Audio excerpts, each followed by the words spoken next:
Good morning students, सभी को नमस्कार और एक बार फिर से आप सभी का स्वागत है साइंस सरल में।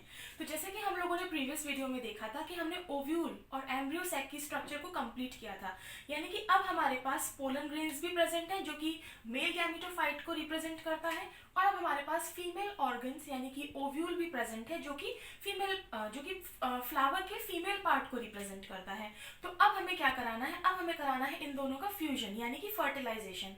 पर फर्टिलाइजेशन से पहले गैमीट्स को आपस में मिलना होगा या फिर एक दूसरे तक पहुंचना होगा।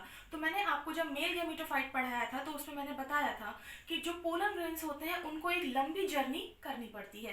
तो पॉलिनेशन उन्हीं की जर्नी को कहा गया है। मैंने यहाँ पर एक ऑथेंटिक डेफिनेशन लिखी हुई है, आइए उसको समझते हैं।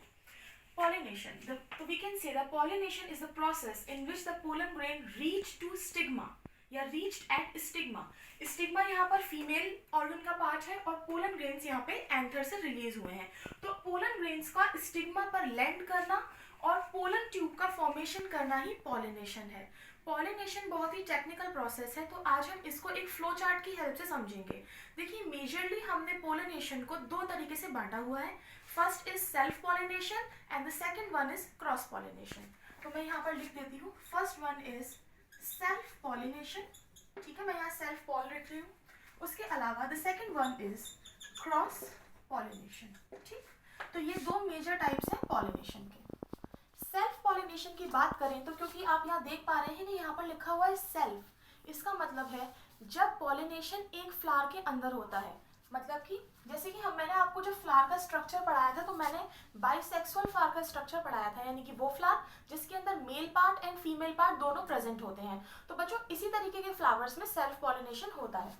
तो हम कह सकते हैं कि वो फ्लावर जिसके अंदर फीमेल पार्ट और मेल पार्ट दोनों प्रेजेंट हों, उसी को हम यहाँ पर बाइसेक्सुअल फ्लावर कहते हैं जिसके अंदर सेल्फ पॉलिनेशन होता है। अब इसको एक डायग्राम की हेल्प से समझ लेते हैं। मान लीजिए ये एक प्लांट है, ठीक, ये प्लांट की ब्रांचेस हैं। यहाँ पर लगा हुआ है फ्लावर नंबर 1 और यहाँ पर लगा हुआ है फ्लावर नंबर 2। तो फ्लावर नंबर 2 मान लीजिए यहाँ पर पोलन ग्रेन्स को रिलीज करेगा, और अगर ये पोलन ग्रेन्स फ्लावर नंबर 1 के स्टिग्मा पर जाकर लैंड करते हैं और पोलन ट्यूब का फॉर्मेशन करते हैं, तब भी इस प्रोसेस को सेल्फ पॉलिनेशन कहा जाएगा। यहाँ पर आप देख सकते हैं कि फ्लावर तो दो हैं, बट ये दोनों फ्लावर एक सेम प्लांट पर हैं, इसी वजह से इस प्रोसेस को सेल्फ पॉलिनेशन कहा गया है। तो आप समझ सकते हैं कि कोई भी पॉलिनेशन की प्रोसेस जो एक सिंगल फ्लावर में हो या फिर एक सेम प्लांट्स के फ्लावर के बीच में हो, एक सेम प्लांट के फ्लावर्स के बीच में हो, उन दोनों को ही हम सेल्फ पॉलिनेशन कहते हैं। सेल्फ पॉलिनेशन के एग्जांपल्स बहुत इंपॉर्टेंट है, तो मैंने कुछ एग्जांपल यहाँ बोर्ड पे आप लोगों के लिए लिखे हुए हैं। देखिए, फर्स्ट एग्जांपल है सनफ्लावर। सनफ्लावर का जो फूल होता है उसके अंदर सेल्फ पॉलिनेशन मिलता है। उसके अलावा पीनट, आप जानते हैं, मूंगफली। उसके अलावा जो कई तरीके की झाड़ियाँ होती हैं, जैसे कि हिंदी में कहा जाता है पीली कटीली। आप अगर अपनी हर्बेरियम बनाते हैं तो उसमें इसका डायग्राम लगाना होता है, एक कटीली झाड़ी होती है, ठीक है। तो इस तरीके के जो जंगली श्रब्स होते हैं, जो जंगली झाड़ियाँ होती हैं, उन सब में भी सेल्फ पॉलिनेशन देखा जाता है। उसके अलावा गार्डीनिया नाम का फ्लावर, इसमें भी सेल्फ पॉलिनेशन देखा जाता है। तो ये तो दो तीन आपके कॉमन एग्जाम्पल्स थे, और गार्डीनिया फ्लावर ये आपका थोड़ा सा वी कैन से एक यूनिक एग्जाम्पल हुआ सेल्फ पॉलिनेशन का। तो आई होप सेल्फ पॉलिनेशन की प्रोसेस आपको समझ में आई होगी। अब मैं इसको थोड़ा क्लियर कर देती हूँ, ठीक, हम इसको थोड़ा क्लियर कर देते हैं ताकि हम नेक्स्ट प्रोसेस को अच्छे से समझ पाए। तो मैंने इसको यहाँ रब कर दिया है। अब हम जो पढ़ने वाले हैं वो है cross pollination, the second type of pollination. देखिए, क्रॉस पॉलिनेशन जो है वो वी कैन से कि it's a combination of variety of processes. यहाँ पर कई तरीके के टाइप्स हैं, क्योंकि क्रॉस पॉलिनेशन में क्या होता है, पोलन को ज्यादा ट्रैवल करना होता है, यानी कि एक प्लांट से लेकर दूसरे प्लांट तक, या एक प्लांट के एक फ्लावर से लेकर दूसरे प्लांट के मल्टीपल फ्लावर्स तक। तो ये प्रोसेस जो है थोड़ी सी कॉम्प्लेक्स है, और इसीलिए हमने इसको कई तरीके के टाइप्स में बांटा हुआ है। तो आइए इनके एक एक करके टाइप्स समझ लेते हैं। देखिए, पहला टाइप है एनिमोफिली। बच्चों, ये टर्म्स बहुत इंपॉर्टेंट है, वन वर्ड क्वेश्चन में आपसे पक्का ये पूछ लिया जाता है कि एनिमोफिली क्या होता है, ठीक है। तो एनिमोफिली वो पॉलिनेशन है जो कि बाय एयर होता है। यहाँ पे जो टर्म दे रखा है एनिमो, इससे स्टूडेंट्स काफी कंफ्यूज जाते हैं, लगता है कि एनिमल्स के थ्रू होने वाला पॉलिनेशन एनिमोफिली है, बट एनिमो का मतलब यहाँ पर एयर से है, तो आप इसका ध्यान रखिएगा, ठीक। एनिमोफिली का मतलब है पॉलिनेशन बाय एयर, ठीक। And the second one is hydrophily. देखिए, हाइड्रो टर्म जो हमेशा वाटर के लिए यूज होता है, तो pollination by water is known as hydrophily, and the third one is zoophily, zoology, ठीक है, zoology। तो जो ये zoology का टर्म है zoo, इसका मतलब होता है एनिमल्स। तो ठीक है, तो वो टाइप जो एनिमल्स के थ्रू पॉलिनेट करेंगे वो सारे प्लांट्स जूफिली के अंदर आते हैं। जूफिली के फर्दर टाइप्स हैं, बट मैं पहले आपको ये दो क्लियर कर देती हूँ। तो एनिमोफिली बाय एयर होने वाला पॉलिनेशन है, और इसके जो एग्जाम्पल्स हैं वो क्या है, मेज एंड ऑर्किड्स। ये दो तरीके के हम कह सकते हैं प्लांट ऐसे हैं जिनके अंदर क्रॉस पॉलिनेशन का एनिमोफिली टाइप मिलता है, यानी कि एयर के थ्रू पॉलिनेट क्या करते हैं, एयर यानी जब भी हवा चलती है तो हवा के थ्रू पॉलिनेट होके दूसरे प्लांट्स पर जाकर बैठ जाते हैं और पोलन ट्यूब का फॉर्मेशन करते हैं। उसके बाद हाइड्रोफिली, जितने भी एक्वेटिक प्लांट्स हैं, मोस्टली एक्वेटिक प्लांट्स में हाइड्रोफिली नाम का पॉलिनेशन मिलता है। इससे क्या होता है, ये अपने जो पोलन ग्रेन्स होते हैं उनको वाटर में रिलीज कर देते हैं, और वो वाटर में तैरते तैरते, पानी के अंदर तैरते तैरते दूसरे प्लांट्स पर जाकर बैठ जाते हैं और उन्हें पॉलिनेट करते हैं। तो हाइड्रोफिली जो एग्जाम्पल हुआ वो लिली, लोटस और हाइड्रेला, ये तीनों ही एक्वेटिक प्लांट्स हैं। यहाँ लिली को आप वाटर लिली भी कह सकते हैं। तो ये इन तीनों में मिलने वाला पॉलिनेशन है। अब बात कर लेते हैं जूफिली की, जिसमें सबसे ज्यादा क्वेश्चन पूछे जाने के चांसेस होते हैं। देखिए, जूफिली का मतलब मैंने आपको बताया था, द पॉलिनेशन बाय एनिमल्स। ठीक, पॉलिनेशन बाय एनिमल्स। इसका जो फर्स्ट टाइप है वो है एंटमोफिली। एंटमोफिली का मतलब है पॉलिनेशन बाय इंसेक्ट। किसी भी इंसेक्ट के थ्रू अगर पॉलिनेशन हो रहा है तो हम उसको एंटोमोफिली कहेंगे। ये टर्म बहुत इंपॉर्टेंट है, ठीक। और इस तरीके से मतलब इंसेक्ट्स किस किस प्लांट को वो पॉलिनेट करते हैं, तो कुछ मेजर एग्जांपल्स हैं यहाँ, जैसे कि पी यानी कि मटर, फिग यानी कि अंजीर, और उसके अलावा मस्टर्ड यानी कि सरसों। तो जितनी भी बटरफ्लाई होती हैं या फिर बग्स होते हैं, मॉथ्स होते हैं, ये सब एंटोमोफिली के एग्जाम्पल्स हैं। ये वही इंसेक्ट्स हैं जो कि पॉलिनेशन का काम करते हैं।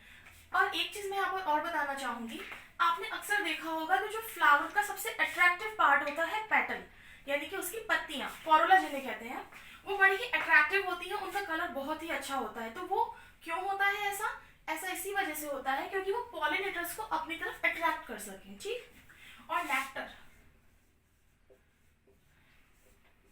ये टर्म नेक्टर मिलता है प्लांट्स के अंदर, राइट। तो नेक्टर वो सब्सटेंस है, वो स्टिकी और शुगरी सब्सटेंस है जो पौधे अपने फ्लावर्स के अंदर रखते हैं। क्यों? ताकि पॉलिनेटर्स यानी कि इंसेक्ट्स उसको पीने के लिए अट्रैक्ट हों। और जैसे ही इंसेक्ट्स फ्लावर के ऊपर बैठते हैं नेक्टर को पीने के लिए, उनके पैरों के अंदर या उनके विंग्स पर पोलन ग्रेन्स चिपक जाते हैं, और जब वो नेक्टर को पीकर दूसरे प्लांट पे जाते हैं तो वहां पर उन पोलन ग्रेन्स को झड़ा देते हैं। इससे क्या होता है, प्लांट का फायदा होता है और वी कैन से इंसेक्ट का भी फायदा होता है। तो nectar is the reward of pollinators, ये पूछा जाता है। हम यहाँ लिख सकते हैं द रिवॉर्ड ऑफ पॉलिनेटर्स, ठीक। क्योंकि जब इंसेक्ट्स पॉलिनेशन कर रहे हैं, प्लांट की हेल्प कर रहे हैं, तो उनके लिए रिवॉर्ड तो बनता है। तो nectar is the reward of pollinators, जो कि इंसेक्ट्स के लिए मोस्ट इंपॉर्टेंट है। अब बात करते हैं दूसरे टाइप की, ऑर्निथोफिली। ये टर्म बहुत इंपॉर्टेंट है।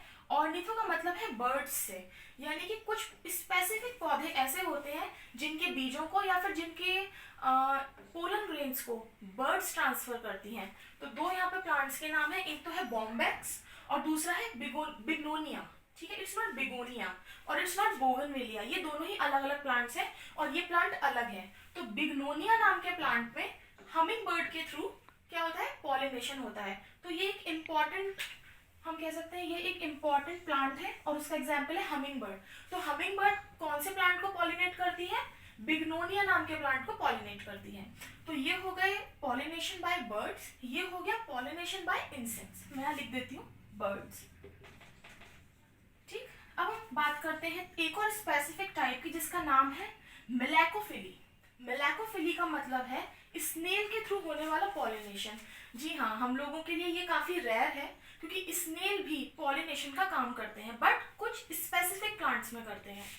तो जो मेलैकोफिली नाम का पॉलिनेशन है वो स्नेल्स के थ्रू होने वाला पॉलिनेशन है, और वो किसमें मिलता है, एरेनोड्स। एरेनोड्स यानी कि जिमीकंद, आपने सुना होगा। जिमीकंद को इंग्लिश में एरोनॉइड्स ही कहते हैं, ठीक। तो कितने भी जो जिम्मी कंद या फिर कंद वगैरह होते हैं जिनकी सब्जी वगैरह बनती है, तो उसमें जो पॉलिनेशन होता है वो स्नेल के थ्रू होता है। और इसके अलावा एरिसोमा, ये जो प्लांट है एरिसोमा, ये भी स्नेल के थ्रू ही पॉलिनेट होता है। तो ये दो एग्जांपल्स हो गए मेलानोफिली के। तो हमारा जो नेक्स्ट टाइप है वो है कीरोपटेरिफिली। इसको आप तोड़ तोड़ के प्रोनाउंस कर सकते हैं, जैसे कि कीरोपटेरिफिली। ये टर्म बहुत ही इंपॉर्टेंट है, इसीलिए मैं इस पर ज्यादा एम्फेसिस दे रही हूँ। एक्चुअली ये टर्म आपसे पूछ लिया जाता है क्योंकि ये भी बहुत ही यूनिक है। जब बैट्स के थ्रू यानी चमगादड़ों के थ्रू पॉलिनेशन होता है तो उसको चीरोपटेरोफिली कहा जाता है। तो बैट्स के थ्रू कौन कौन से प्लांट्स हैं जो पॉलिनेशन करते हैं, तो उसमें एक प्लांट है कदम्ब, जिसमें हिंदी में आप लोग उसे कदम्ब बोलते हैं, बट जो उसका एक्चुअल नाम है वो है एंथोसिफेलस। तो एंथोसिफेलस नाम के प्लांट में बैट्स के थ्रू यानी चमगादड़ों के थ्रू पॉलिनेशन होता है। तो ये बच्चों कुछ टर्म्स थे पॉलिनेशन को लेकर जो कि बहुत ही इंपॉर्टेंट है और वन वर्ड में आ सकते हैं। तो आई होप आज का जो ये पॉलिनेशन का पूरा टॉपिक है आपको क्लियर हुआ होगा। तो पॉलिनेशन के इस प्रोसेस को मैं एंड करने से पहले आपको एक चीज बता देती हूँ कि सेल्फ पॉलिनेशन ज्यादा बेटर है या फिर क्रॉस पॉलिनेशन ज्यादा बेटर है।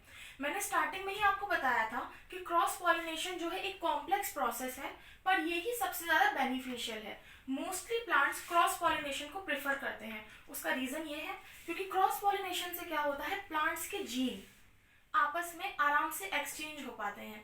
अगर आप सेल्फ पॉलिनेशन की बात करें तो अगर मान लीजिए कोई प्लांट डिसीज्ड है और अगर वो फ्रूट्स बना रहा है या वो पोलन ग्रेन बना रहा है, तो और अगर अपने ही फ्लावर को फर्टिलाइज कर रहा है, तो उसके आने वाली प्रोजेनी में भी वो कोशिश होगी कि वो डिसीज उसमें जा सके। तो इस वजह से डिसीजेस को रोकने के लिए क्रॉस पॉलिनेशन एक बेटर ऑप्शन है। उसके अलावा variety of fruits, variety of flowers, variety of vegetables पाने के लिए भी क्रॉस पॉलिनेशन एक अच्छा ऑप्शन है। उसके अलावा ये तो जितना भी हमने आज ये पूरा प्रोसेस पढ़ा ये नेचुरली अकरिंग प्रोसेस था, बट अगर हम चाहें तो हम लैब में भी आर्टिफिशियल पॉलिनेशन करा सकते हैं। जैसे कि आप सभी जानते हैं कि कई सारे ऐसे प्लांट्स हैं जो कि एंडेंजर्ड हैं, जिनका पॉलिनेशन करने वाले या तो पॉलिनेटर्स खत्म हो रहे हैं जिसकी वजह से प्लांट्स खत्म हो रहे हैं।